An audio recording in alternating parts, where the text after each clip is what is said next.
Next up on WTV, virtual students, this week's installment of Mystery Movie and Real Talk. WTV's Daily Update starts now.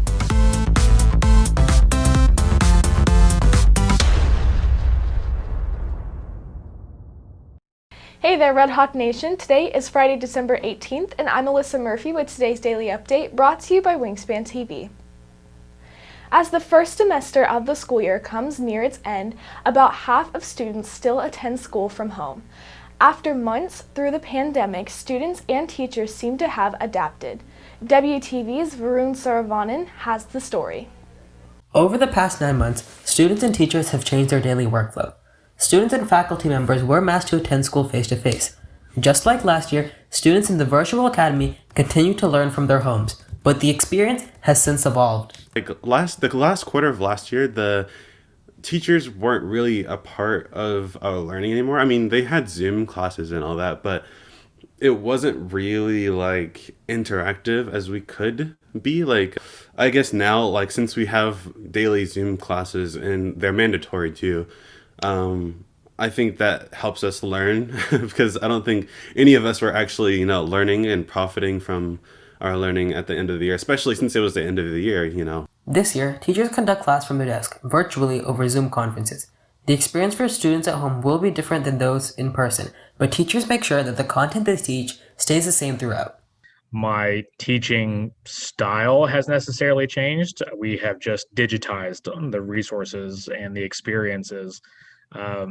We are doing the same notes that we would have done in class. It's just you're doing it on Cami rather than pencil and paper. We're doing the same lab experiences that we would do in class. It's just that it's a digital video analysis rather than a physical hands-on experience. Virtual learning is going to continue to be an option for the remainder of the 2020-2021 school year, but no decisions have been made regarding the next year. Reporting for WTV, I'm Varun Saravanan.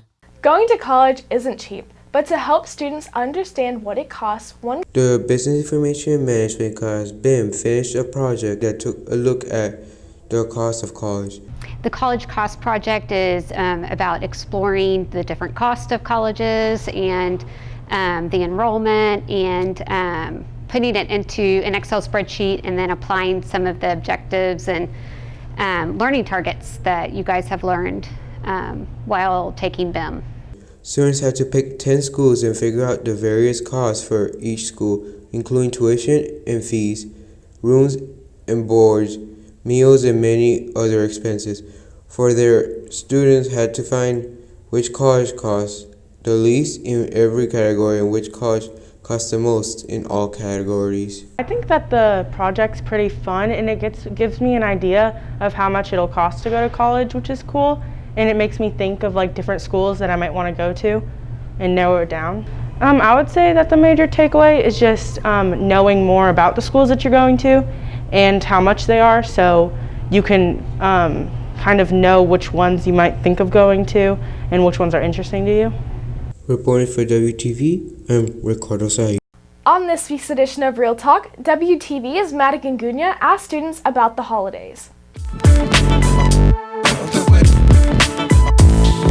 Hey Red Hawks, it's WTV's Madigan Gunya with this week's edition of Real Talk. This week we're going to be asking students about winter holidays. Do you celebrate any holidays in December? Hanukkah. Well, I celebrate Christmas. What's the purpose of the holiday that you celebrate? So the story of Hanukkah is where there was a battle and like a revolution against the Syrian Greeks from the Jews, and the Jews only had about 1,000 people in their army while the Greeks had about 10,000, and the Jews were able to defeat the Greeks using only sticks and handmade weapons, which was a miracle in itself because the Greeks had lots of other weapons like shields and swords and so on. And so then they found oil, and the reconsecration of oil was supposed to only last for 1 day, which ended up lasting 8 days and 8 nights, which is why Hanukkah is celebrated for 8 days and 8 nights, or 8 nights. And the reconsecration is actually the Hebrew word for Hanukkah, which is where that word comes from. Like religiously, I think the whole purpose is to like celebrate the birth of my Savior. How do you celebrate it? So my family, I'm only half Jewish. My dad's side is Jewish. So for Hanukkah, we get gifts from my dad's side family. And then every night on the 8 days of Hanukkah, we will go to the menorah and light one of the lights, and that is how we celebrate it. Well, I go to church on Christmas Eve, but like the less religious side of it, I get gifts and give gifts on the 25th. Do you have any traditions? One tradition we have for Hanukkah is listening to the song Miracle by Matisyahu, and it's a really good song, and the music video is also really cute and funny, and it's basically just telling the story of Hanukkah and why it's important and why we celebrate it. Well, on Christmas Eve, we always go out to eat to like some fancy restaurant.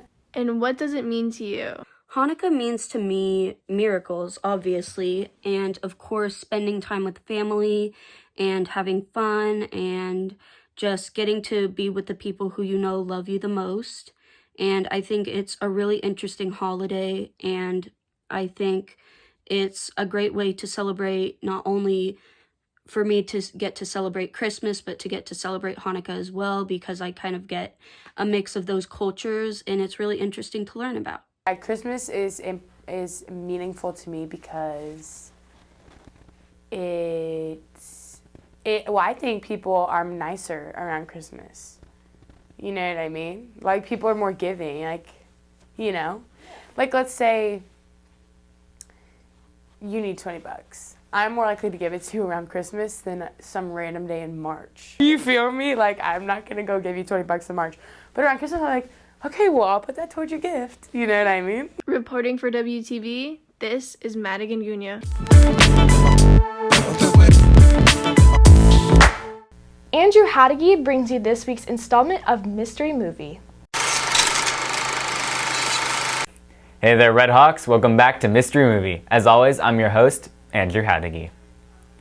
Last week's winners were Connor Andrus, Preston Mealy, and Lilia Ma, and the first teacher to respond with the answer was Mr. Cantor. Now get your phones out and ready for this week's hint. In this Christmas classic, our hero, against great odds, systematically eliminates his opponents by utilizing guerrilla warfare tactics. If you think you know the correct answer, scan the QR code or go to the link below to access the Google form. If you missed the hint, it's provided again on the Google form. Good luck! That's it for Mystery Movie. I've been your host, Andrew Hadigi. If you're looking for more from Wingspan, you can follow us at Liberty Wingspan on Twitter, Instagram, and Facebook, or visit our award-winning website, libertywingspan.com. And now for today's announcements. Anybody interested in trying out for baseball needs to see Coach Sepanik in Portable 4 or Coach McGar in Portable 2 to get information about the upcoming tryout. Today, eSports will be holding a Valorant tournament from 5 o'clock to 7 o'clock. Sign up by scanning the QR code below. That's it for today's Daily Update. This is Alyssa Murphy for Wingspan TV.